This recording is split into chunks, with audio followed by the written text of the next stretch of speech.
जय गुरुदेव, जय गुरुदेव, जय गुरुदेव नाम प्रभु का, जय गुरुदेव नाम प्रभु का। सज्जनों, आज हम आत्मा के विषय पर थोड़ा सा बोलेंगे। जो गुरु महाराज ने बताया है कि आत्मा कैसी है और आत्मा का इस शरीर में वजूद कहाँ है और आत्मा किस अवस्था में, किस हाल में इस शरीर में बैठी हुई है। तो गुरु महाराज ने बताया है कि दोनों आँखों के बीच में जहाँ माताएं बहनें बिंदी लगाती हैं, वहाँ आत्मा प्रतिष्ठित है, परमात्मा के द्वारा स्थापित की गई है। लेकिन उसका वजूद कैसा है, गुरु महाराज के शब्दों में बदहोश गाफिल, उसे अपना ही होश नहीं है, वो अपने आप को भूले हुए बैठी हुई है।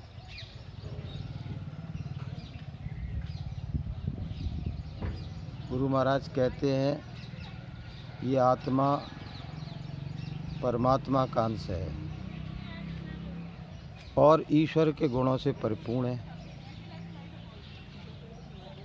ईश्वर जैसे ही इसमें गुण विद्यमान है। चेतन है, अमर है, सहज सुख राशि है। ईश्वर अंश जीव अविनाशी। ईश्वर का अंश है, इसलिए ईश्वर जैसी है। जैसे इंसान का जो बच्चा होता है इंसान जैसा होता है, हाथी का बच्चा हाथी जैसा होता है, तो उसी तरह ये परमात्मा का अंश है तो परमात्मा जैसी है। और परमात्मा अजर अमर अविनाशी है तो आत्मा भी अजर अमर अविनाशी है। गीता में भगवान कृष्ण ने कहा, नैनम छिद्रंती शस्त्राणि नैनम दैती पावका न चैनम क्लोदंत्यापि न शोषिति मारता, कि आत्मा को कोई भी अस्त्र शस्त्र नष्ट नहीं कर सकता है। अग्नि वायु कोई भी उसको विनिष्ट नहीं कर सकती है। ऐसा इसका स्वरूप है। तो आत्मा अपने स्वरूप को भूल गई है, इसलिए कर्मों की चक्की में पिस रही है। काल ने उसको बांध रखा है कर्मों के विधान से। और मानव जीवन में जो कुछ हम कर्म करते हैं, वो कर्मों का जो परिणाम है या दुष्परिणाम है, वो आने वाले जीवनों में हमको मिलता है। उसने 84 लाख योनियाँ बना दी हैं सज़ा देने के लिए, और नरक भी बना दिए हैं, पुरस्कार देने के लिए स्वर्ग वैकुंठ बनाए, और भी तमाम मंडल बना दिए उसने। तो कर्मों के विधान से आत्मा 84 के भंवर में फंसी हुई है। तो गुरु महाराज का कहना है कि जीवात्मा में एक आँख है, एक कान है, एक नाक, उसका स्वयं का, लेकिन वो खुद बदहोश और गाफिल है और कर्मों का आवरण उसके ऊपर आ गया है। इसलिए न उसकी आँख देखने का काम करती है और न कान सुनने का काम करता है और न उसकी नासिका सुगंधी सूंघने का काम करती है। लेकिन थोड़ा सा मेहनत करके, जतन करके, योग करके, साधना करके, आत्म योग करके, स्वरत शब्द योग करके, गुरु भक्ति के द्वारा, गुरु महाराज कहते हैं इसको होश में लाया जा सकता है। बदहोश आत्मा को होश में लाया सकता है। जब होश में आ जाएगी तो उसकी आँख देखने का काम करने लगेगी, कान सुनने का काम करने लगेंगे और नासिका सूंघने का काम करने लगेंगे। जीवात्मा की जब आँख खुल जाएगी तो गुरु महाराज कहते हैं सारे दिव्य मंडल और सारे देवी देवता, ईश्वर ब्रह्म, सबका ये दर्शन और दीदार, इतनी विलक्षण आँख है ये, यहीं से बैठ के करती है। करोड़ों योजन की दूरी पर जो परमात्मा ने मंडल बनाए उनको भी ये देख सकती है, इतनी ये विलक्षण है। और ये आँख तो केवल एक सूरज का प्रकाश देख सकती है, और जीवात्मा की आँख जब खुल जाती है तो परमात्मा के उस दिव्य स्वरूप का भी दर्शन और दीदार कर सकती है, जिसके लिए कहा गया है कि कोटन सूरज चाँद सितारे रोम रोम में करें उजाले।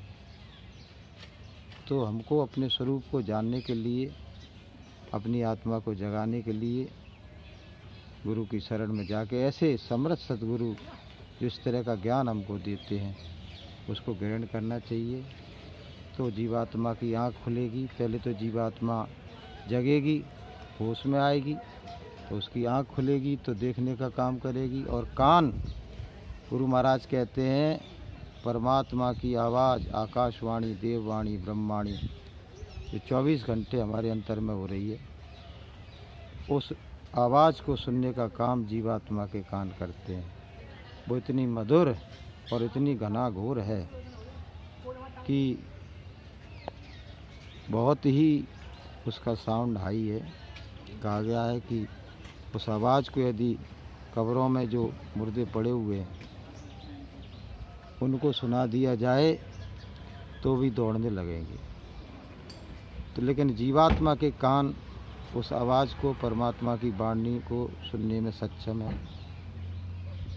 और जब नासिका की बात आती है तो गुरु महाराज कहते हैं इतनी सुगंधी स्वर्ग वैकुंठ में है कि एक बूंद भी वहाँ की लाके यहाँ डाल दी जाए तो ये नाक तो हमारी उसको झेल नहीं पाएगी, बर्दाश्त नहीं कर पाएगी, लेकिन जीवात्मा की नाक उस सुगंधी का पान कर सकती है। इसलिए बहनों भाइयों, अपनी जीवात्मा को जगाने का काम करो, सूरज शब्द योग की साधना करो, सुमरन करो, ध्यान करो, भजन करो।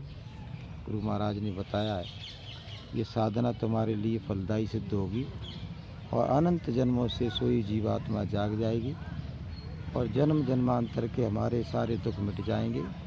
84 का भंवर भी कट जाएगा और नरकों की दुख भरी यातना भी मिट जाएगी और बार बार का जन्म न मरना भी मिट जाएगा। काल के जाल से भी मुक्ति मिल जाएगी। सर्व दुखों से सर्वदा के लिए हमको नजात मिल जाएगी। ऐसा अनूठा ये मार्ग गुरु महाराज ने बताया है। सुबह शाम परमात्मा का सुमरन ध्यान भजन करते रहो तो थोड़े दिनों में ही ये सब कुछ हमको हासिल हो जाएगा और गुरु कृपा से हमारा सर्वदा के लिए भवरोग का निदान हो जाएगा, भवबंधन छूट जाएंगे और हमको बिछड़ा हुआ परमात्मा एक दिन हमको अवश्य मिल जाएगा। तो बोलिए प्रेम से जय गुरुदेव।